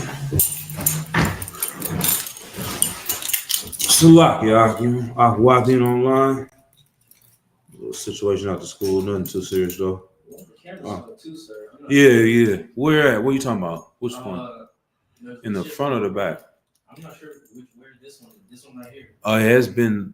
It wasn't like that. You think it just fell right now? It fell during class. It wasn't like that. Okay. Well, we'll worry about that after real quick. Let's just finish out the class real quick. So, let's go to Proverbs 3:31 real quick. This is the book of Proverbs, chapter 3, verse 31. Mm-hmm. Envy thou not the oppressor, Right. and choose none of his ways. Right. So when you become individualistic, that's how you end up jammed up in slavery. That's what everybody says when they selling dope or doing crime. They say, I'm just doing me. A lot of the sisters say they're just doing me. They want to be independent. Independent women is being individualistic, and you worry about yourself. You don't see the group, and it destroys everybody, and you really end up worse off in the long run. Okay. Black women got the most education out of any group in America. More than the Chinese, more than the Africans, more than white women, than white men. Black women have the most college degrees. Let me look it up and see if I'm making it up. Go to the next precept. Give me Psalm 73:3. I'm gonna look that up real quick. Let me see. Yeah. Black women, most college degrees. Among black students in higher education, women are more likely than men to earn degrees. Black women get 64% of bachelor's degrees, 71% of master's degrees, and 65% of doctoral. So let me see. 2020. New study shows that black women are among the most educated group in the United States. Right? What is the point that I'm trying to make here? African American shows accounted for 70%. So long story short, yeah, it says both race and gender. The study also shows that black women are enrolled in college at a higher percentage than any other group, including white women, Asian women, and white men.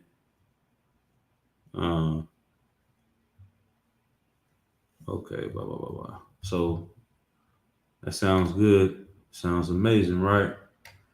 But you free, you independent, you still ended up a slave. Sloppy, sir. Go ahead. Could it be said that with the college degree, it adds respects of persons to that woman? What do you mean? Or just people in general, they have respects of persons because someone went to college, even though it's not necessarily, it doesn't show anything greater than the fact that they went to college. That part, and I would say this part. Like I said, I'm gonna give you the number to say why they ended up in slavery. Because one, so black women, there's a few things. They got free, they got independent, they got their education, they got their jobs, right? But how did they end enslaved? They're the most single women. Like educated black women are most likely to get divorced or never be married out of any other group.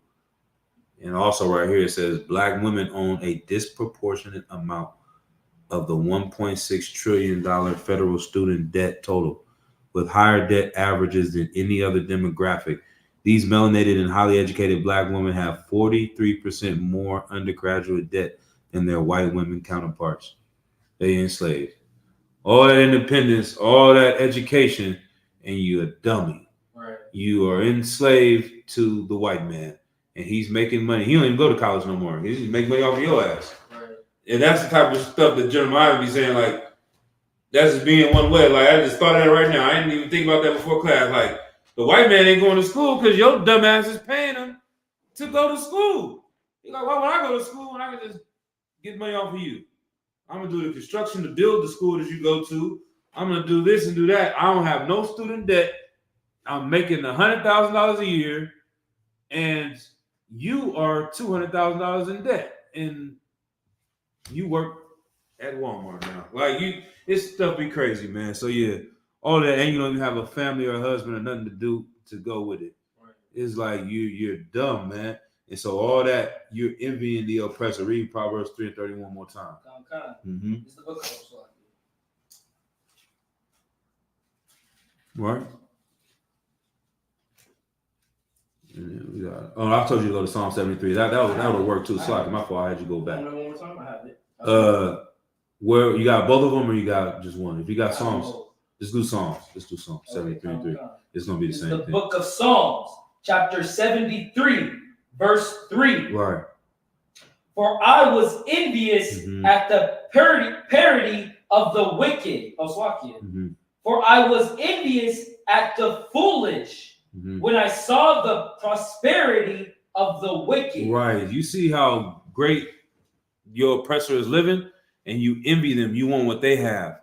And so you think you're going to do what they're doing to get what they have. And then it doesn't work out for you that way. So what exactly were you looking at? You're looking at, they got the white picket fence and they got this house and the family in the suburbs. You want all of that and you envy them, but you don't end up with none of that. You just end up with a condo and I'm going too far. And a Sulaki. These sisters got a condo, a dog, and a bullet or a damn rose or whatever. They got sex toys. They don't got no man.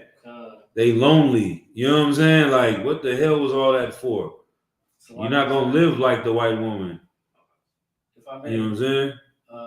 Khan. You know what I mean? He said, yeah. Khan, I was gonna say, if I Mhm. I know, like black women have been reported like this year to be one of the most lonely demographics of millennials and Gen Z. Yeah. It's like they're like 4 times more likely to report being lonely Damn. than the next. And then they watch us and they see us talk like this and they be like, y'all evil. You know what I'm saying? Like to them it sounds like we hate black women. But in reality, that's like love. Like that really hurts.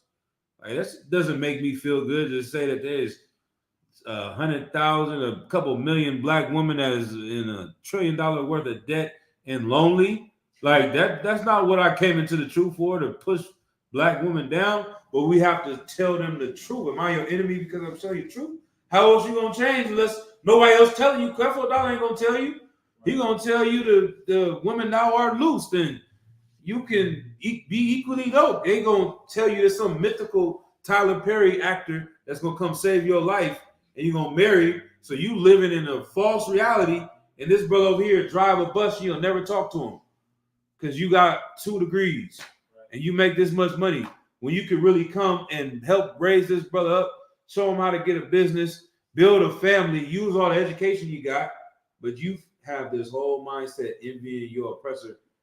And the cold part about it is you're really not. They don't even do that.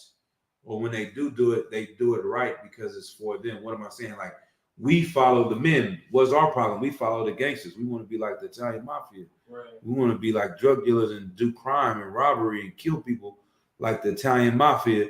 And we end up going to jail. We envying them, thinking that's our way to get freedom. We end up worse off. And it's the same exact thing. Like, unless you tell our people the truth, they gonna keep doing this thing. So yeah, it's not a fun thing to see these sisters destroyed, but somebody got to tell them that they're dumb, and if they don't want to hear it, then they're gonna keep going down this path. Right. Go ahead though. Let's go to John 4:22. And I think that's pretty much it for the precepts. We already 9:32. So like we just cut it. John 4 and 32. 22. So like this is the book of John, chapter 4, verse 22. Mm-hmm. Ye worship, ye know not what. Right.